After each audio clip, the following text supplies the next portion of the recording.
தொடர் கனமழை காரணமாக தூத்துக்குடி மாவட்டத்தில் பெரியதாழை மீனவ கிராமத்தில் இருக்கக்கூடிய தெருக்கள் மற்றும் குடியிருப்புகளை மழை வெள்ளம் சூழ்ந்துள்ளது. விவரங்களை நம்முடைய செய்தியாளர் சுடலைமணி வழங்கலாம் கேட்கலாம். சுடலைமணி, கூடுதல் விவரங்கள்.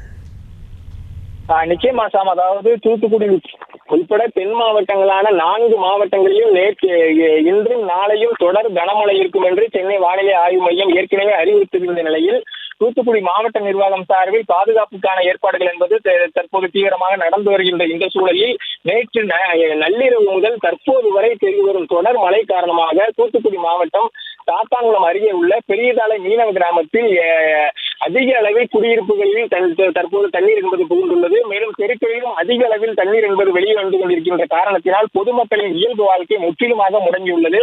தற்போது அவர்கள் வெளிவர முடியாமல் தவித்து வரும் இந்த சூழலில் தற்போது வரை, அதாவது காலையில் இருந்து தற்போது மதியம் 12 மணி வரை தூத்துக்குடி மாவட்டத்தில் அதிகபட்சமாக இந்த சாத்தான்குளம் பகுதியில் 122 மில்லிமீட்டர் மழை என்பது பதிவாகி உள்ளதாக மாவட்ட நிர்வாகம் தரப்பில் தெரிவிக்கப்பட்டுள்ளது.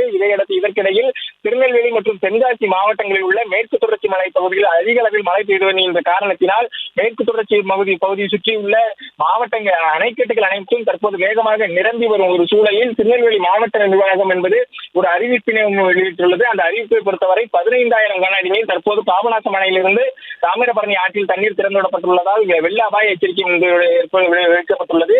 இதன் காரணமாக தாமிரபரணி ஆற்றில் தூத்துக்குடி மாவட்டத்தில் கடைசி மற்றும் அதற்கு முந்தைய தடுப்பணையான மருதூர் மற்றும் சிறுவைகுண்டம் தடுப்பணையிலிருந்து அதிக அளவில் தண்ணீர் வெளியே வரும் என்பதால் பாதுகாப்பு கருதி தற்போது மாவட்ட நிர்வாகம் பல அறிவுறுத்தல்களை அறிவுறுத்தியுள்ளது. இதன் காரணமாக யாரும் தற்போது தண்ணீரில் இறங்க வேண்டாம் என்று ஒரு அறிவிப்பை வெளியிட்டுள்ளனர்.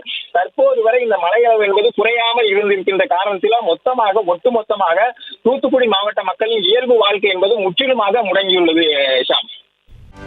செய்திகளை உடனுக்குடனும் துல்லியமாகவும் தெரிந்து கொள்ள சப்ஸ்கிரைப் பண்ணுங்க.